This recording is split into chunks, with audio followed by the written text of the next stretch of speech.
Welcome to Suhana Safar with Annu Kapoor. गुरु ने शिष्य से कहा, गुरुदेव, एक व्यक्ति ने आश्रम के लिए गाय भेंट की है। गुरु ने कहा, अच्छा हुआ, दूध पीने को मिलेगा। एक सप्ताह बाद शिष्य ने गुरु को बताया कि जिस व्यक्ति ने गाय भेंट की थी, आज वो अपनी गाय वापस ले गया। गुरु मुस्कुराए और कहा, अच्छा हुआ, गोबर उठाने की झंझट से मुक्ति मिली। इस छोटी सी कहानी का मर्म यह है कि परिस्थिति बदले तो अपनी मनः स्थिति बदल लो, दुख शायद सुख में बदल जाए। इसी सोच के साथ मैं अन्नू कपूर हाजिर हूँ 92.7 बिग FM पर, आपके शो में जिसका नाम है सुहाना सफ़र विद अन्नू कपूर। पहली कहानी, कौन थी वो लड़की जिसे हिमांशु राय की कार से भीड़ ने खींचकर बाहर निकाल दिया। दूसरी कहानी, राज कपूर ने एक न्यूज़ पर फिल्म बनाने का देखा सपना। 25 साल बीत गए लेकिन सपना अधूरा रहा। जब सपना पूरा होने का वक्त आया तो वो दुनिया छोड़कर चले गए। मगर उनके जाने के बाद कैसे हुआ उनका यह सपना पूरा? उसके बाद दिल ने फिर याद किया। आज बात होगी अभिनेता जगदीप की।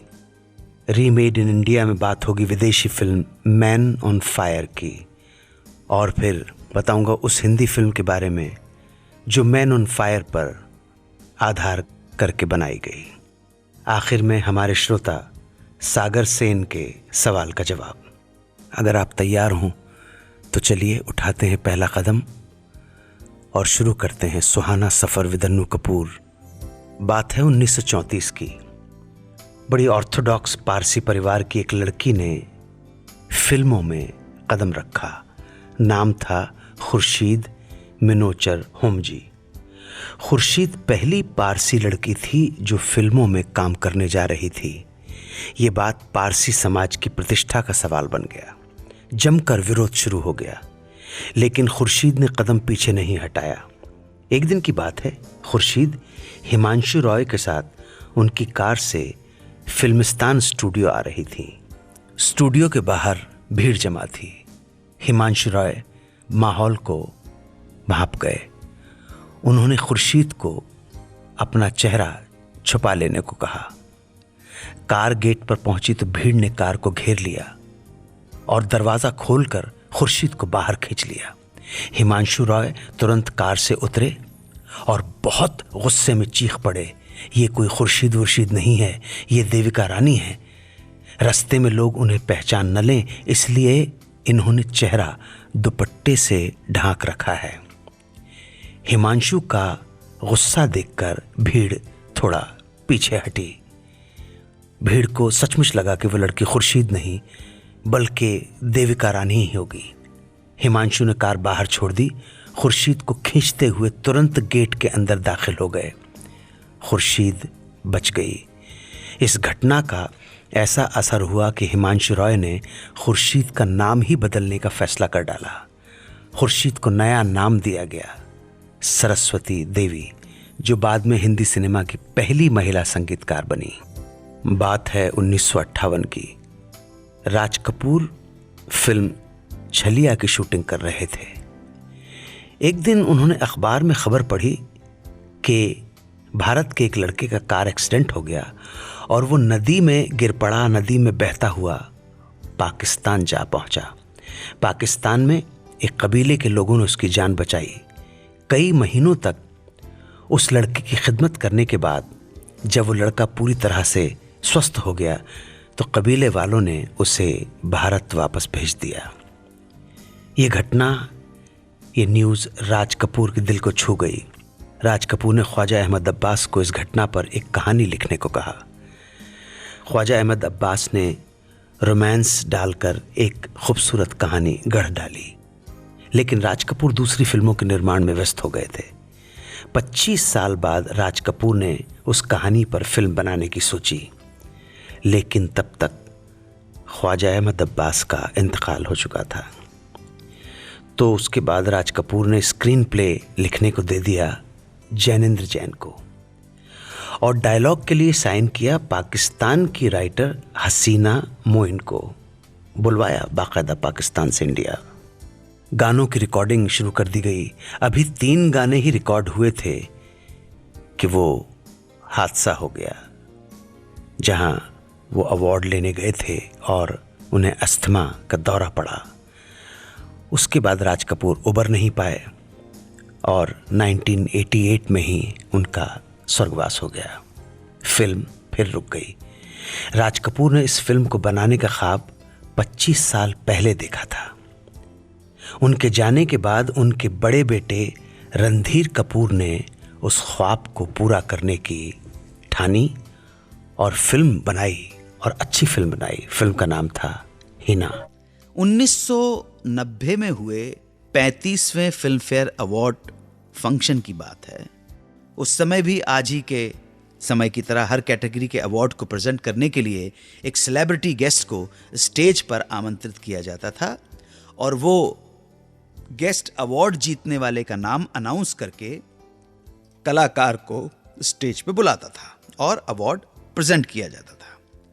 उस साल अवार्ड फंक्शन के दौरान जब गुलजार को best actor in supporting role female का अवार्ड देने के लिए आमंत्रित किया गया, गुलजार ने best actor in supporting role female का अवार्ड देने के लिए जैसे ही लिफाफा खोला तो उसमें उनकी एस्ट्रेंज्ड वाइफ राखी का नाम था। जैसे ही गुलजार ने विनर के रूप में राखी का नाम लिखा देखा तो उनके चेहरे पर हंसी आ गई। उन्होंने कहा, इसमें वो नाम है जिस नाम को मैं कुछ अलग अंदाज में बुलाऊंगा। और तब उन्होंने कहा, अजी सुनती हो। इस बात पे उस फंक्शन में मौजूद हर व्यक्ति जोर जोर के ठहाके मारकर हंस पड़ा।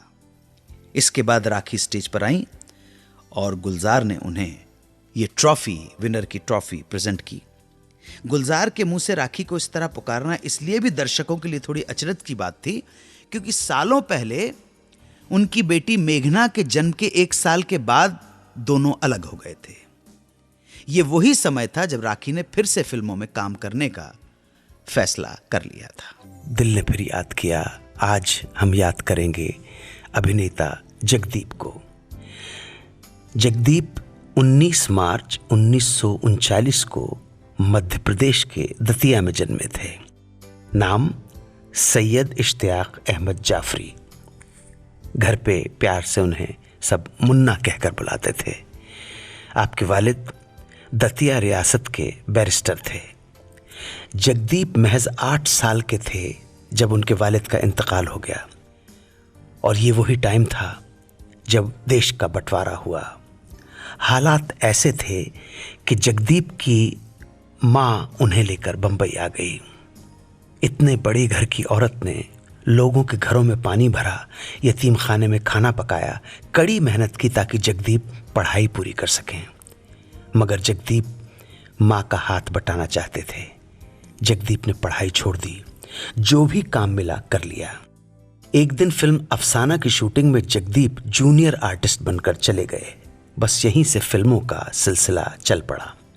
आराम, काले बादल, भोला शंकर, मुरलीवाला, आर पार जैसी तकरीबन 20 फिल्मों में बतौर चाइल्ड आर्टिस्ट छोटे छोटे रोल किए। 1954 में रणजीत मूवी टोन की फिल्म धोबी डॉक्टर में किशोर कुमार के बचपन का रोल किया और खुद ही अपना नाम मास्टर मुन्ना से बदलकर जगदीप रख लिया। 1957 में फिल्म भाभी में जगदीप पहली बार हीरो बने। उनके अपोजिट उनकी हीरोइन थी नंदा। फिल्म हिट हो गई। फिर दूसरी फिल्म बरखा में भी नंदा उनकी हीरोइन रही और नंदा और जगदीप की जोड़ी को लोग पसंद भी करने लगे। उसके बाद बैंड मास्टर, राजा, पुनर्मिलन, नूर महल जैसे कई फिल्मों में वो हीरो बनकर आए। लेकिन बाद की सारी फिल्में लगातार मुसलसल फ्लॉप होती चली गईं। हीरो के रूप में नाकामयाबी मिली तो जगदीप ने कॉमेडियन की भूमिकाओं को तरजीह देना शुरू कर दिया। फिर ब्रह्मचारी, जीने की राह, खिलौना, जिगरी दोस्त, अपना देश, एजेंट विनोद, सुरक्षा, तराना, सनम तेरी कसम, अंदाज अपना अपना, वो 7 दिन, लज्जा और गली गली में चोर है तक, तकरीबन 350 से भी ज़्यादा फिल्मों में उन्होंने काम किया, कॉमेडी की। शोले में सूरमा भोपाली के किरदार को उन्होंने अमर बना दिया। उसी किरदार से उत्साहित होकर, प्रभावित होकर उन्होंने एक फिल्म का निर्माण और निर्देशन किया, टाइटल रखा सूरमा भोपाली। जगदीप साहब ने 3 शादियां की, 6 बच्चे हैं उनके, और आज 75 साल की उम्र में भी वो सक्रिय हैं। जगदीप साहब को हमारी तरफ से स्वस्थ और मंगलमय जीवन की हार्दिक शुभकामनाएं। रीमेड इन इंडिया सेगमेंट में बात करेंगे 2004 में आई एक विदेशी फिल्म की, directed by Tony Scott, starring Denzel Washington, Christopher Walken, Dakota Fanning and Radha Mitchell. Film का नाम था मैन ऑन फायर। इस फिल्म की कहानी है ex CIA officer John Creasy की, जो रिटायर होने के बाद काम की तलाश में है। जॉन का दोस्त रेबर्न उसे बिजनेसमैन सैमुअल रामोस की 9 साल की बच्ची पिता के बॉडीगार्ड की नौकरी दिलवा देता है। सैमुअल ने जॉन को बहुत कम समय के लिए हायर किया है, क्योंकि पिता का इंश्योरेंस रिन्यूअल होने में थोड़ा टाइम है।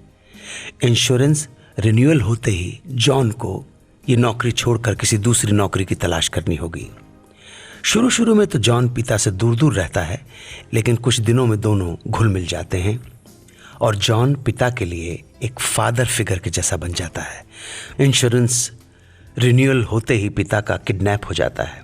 उसे बचाने की कोशिश में जॉन से 4 लोगों की हत्या हो जाती है और वो बहुत बुरी हालत में जख्मी होकर हॉस्पिटल पहुंच जाता है।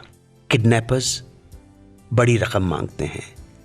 सैमुअल इंश्योरेंस कंपनी से वो रकम वसूल कर किडनैपर्स को देने जाता है, लेकिन रास्ते में सारा पैसा कोई और लूट के चला जाता है। इधर जॉन पिता की मां से वादा करता है कि वो किसी भी हाल में उसकी बेटी को वापस लेकर आएगा। घटनाक्रम आगे बढ़ता है।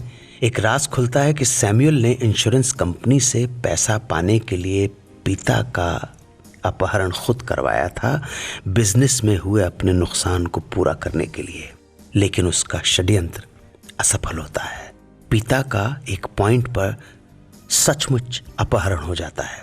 आखिरकार जॉन पिता को छुड़ाने में कामयाब हो जाता है, लेकिन उसकी खुद की जान चली जाती है।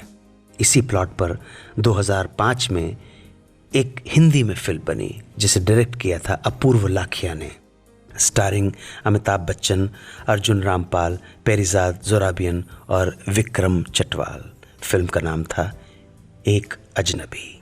बीकानेर के सागर सेन का सवाल, बाबुल मोरा नैयर छूटो जाए, ये गीत किन किन फिल्मों में आ चुका है?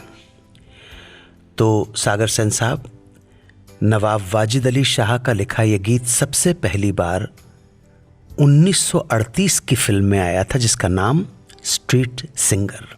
आवाज थी कुंदन लाल सहगल की। 1973 में जगजीत सिंह और चित्रा सिंह ने यही गाना गाया फिल्म आविष्कार के लिए। उम्मीद है आप उत्तर से संतुष्ट होंगे। इस जानकारी के साथ ही आप सबसे इजाज़त चाहूँगा। आज के सुहाने सफ़र को देता हूँ यही विराम। कल फिर आकर हिंदी फिल्मों की कुछ और कहानियाँ, कुछ और गीत सुनेंगे। तो आज्ञा दें। जय हिंद, वंदे मातरम।